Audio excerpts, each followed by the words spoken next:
Hi guys! Welcome back to my channel! Ito na nga, meet and greet ng lahat ng team na pumunta sa Cagayan de Oro sa Limkit Kay Mall, Cagayan de Oro. Ayan, may video tayo ng Team Creamline at Team PLDT.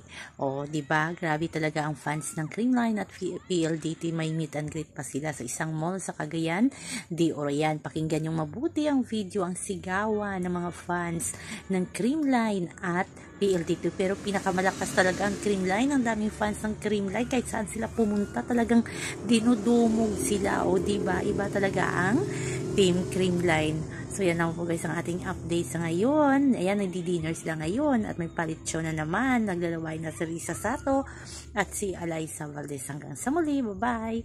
Please like, share, subscribe my channel para ma-update kayo sa mga bago kong upload.